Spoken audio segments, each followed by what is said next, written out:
Dans cette nouvelle vidéo, la mise en œuvre des relances clients.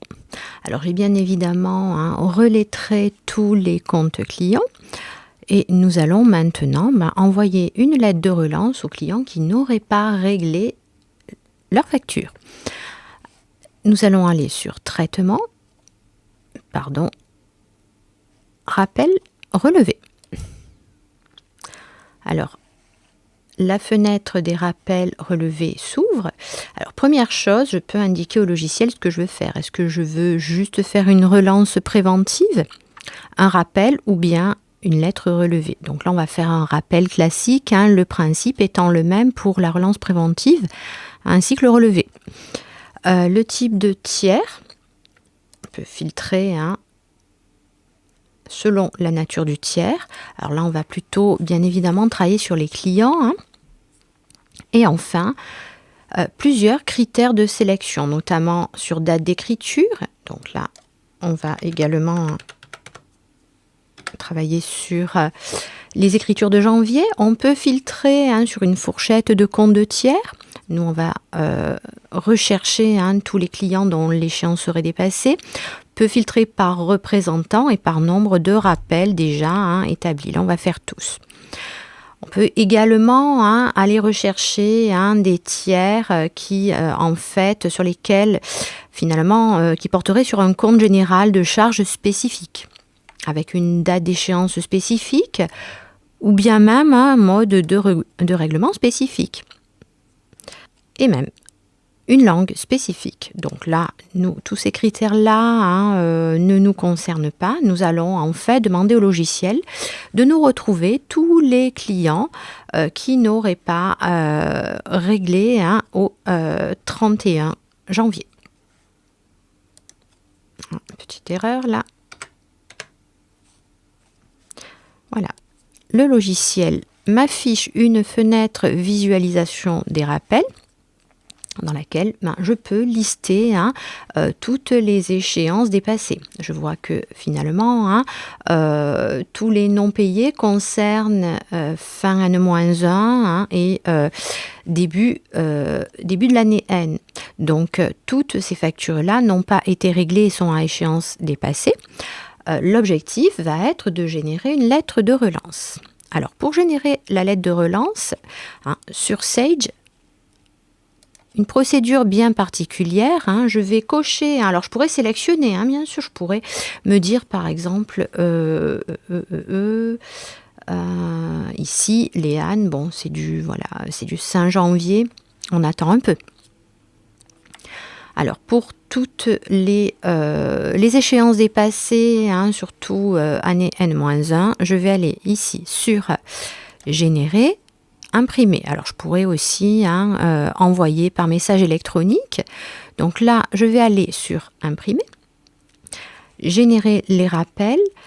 Donc, je vais décocher comptabiliser les frais de retard et comptabiliser les frais d'impayé pour l'instant.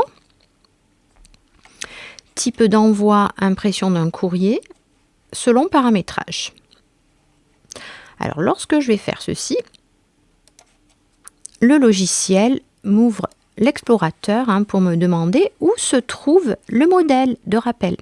Alors ça, c'est très spécifique à Sage. Tous les courriers tiers et pas mal de documents commerciaux et comptables dépendent d'un modèle. Alors, deux solutions. On peut générer les rappels avec le modèle standard de Sage, ce que l'on va faire dans un premier temps. Puis on ira dans une autre vidéo personnaliser ce modèle pour vraiment qu'il plaque à la charte graphique de l'entreprise et puis avec tout ce qui serait spécifique à notre entreprise. Alors, où se trouvent les modèles Sage?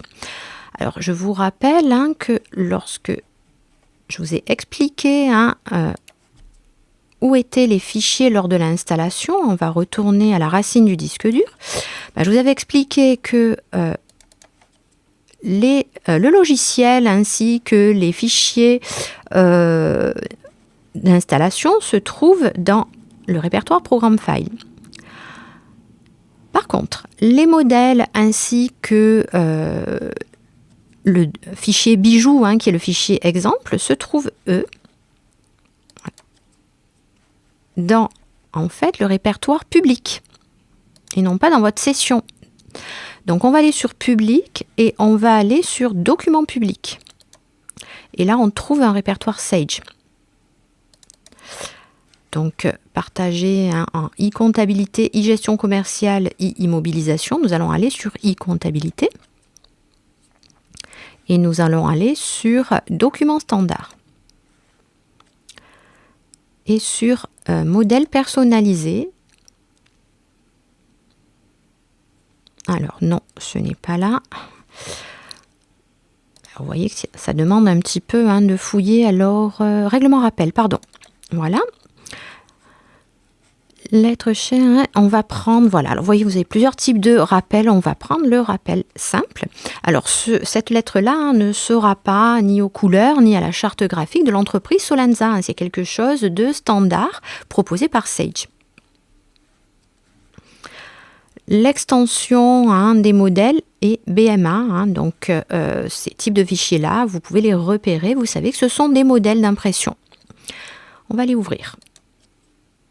Et on va demander au logiciel un aperçu avant impression pour voir un petit peu comment se présente cette lettre de rappel. Voilà, donc première lettre de rappel pour Air Corsica. Alors on voit vraiment pas de logo, pas vraiment de couleur, mais une lettre de rappel exploitable néanmoins. Et puis on peut visualiser toutes les lettres. Voilà, de rappel concernant tous les clients que j'ai laissé cocher dans ma fenêtre visualisation des rappels. Donc voilà comment générer une lettre de rappel avec un modèle standard. Dans une prochaine vidéo, nous verrons comment personnaliser cette lettre de rappel pour que ça soit un petit peu plus, que ça ressemble un petit peu plus à la charte graphique de l'entreprise.